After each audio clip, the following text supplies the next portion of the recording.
Bonjour madame, j'ai une préoccupation, s'il vous plaît. Bonjour, laquelle? En tant que recruteur, quels sont les critères qui vous permettent de retenir un candidat après l'entretien?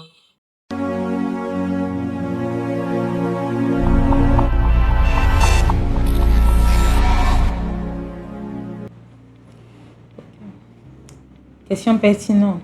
L'entretien, déjà, c'est-à-dire que la personne a déjà traversé l'étape de présélection et puis il est venu maintenant pour rencontrer les dirigeants.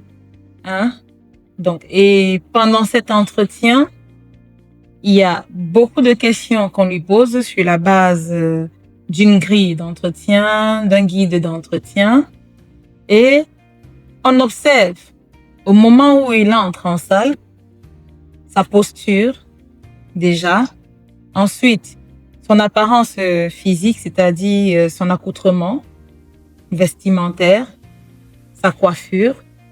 Et durant l'entretien, il y a la fluidité de ses réponses. La fluidité, mais surtout la pertinence de ses réponses par rapport aux questions qui lui sont posées.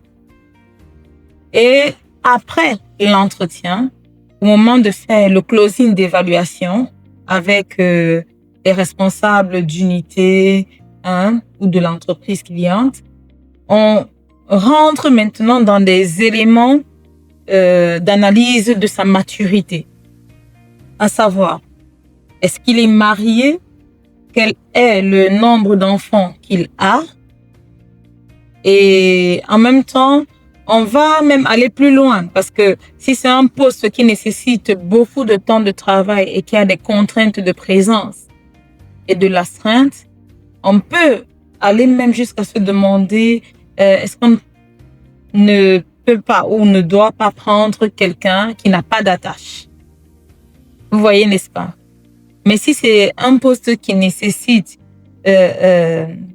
quelqu'un qui a forcément un engagement familial, bon, être marié, avoir des enfants, on va le récupérer. On va récupérer la personne qui est mariée. D'accord? Bon. Maintenant, il y a également la disponibilité de la personne. Est-ce qu'il est immédiatement disponible pour occuper le poste? S'il ne l'est pas, en fonction des besoins de l'unité, on va évaluer. Tout ça, ça fait partie des échanges. Maintenant, est-ce qu'il rentre également dans la grille salariale qui lui a été communiquée? Est-ce qu'il n'a pas fait montre d'une petite réserve au niveau de la rémunération? Parce que souvent, le critère basé sur la rémunération est très, très important. Quelqu'un qui émet des réserves sur la rémunération dès le début, au moment de l'entretien, risque de partir de l'entreprise avant. C'est-à-dire avant même la fin de sa période d'essai, parce qu'il sera toujours en train de chercher d'autres opportunités. Donc, pour que l'entreprise ne court pas le risque de perdre une nouvelle ressource, on va tenir compte également de cet aspect de réserve qu'il a émis au niveau de la rémunération qui lui a été communiquée.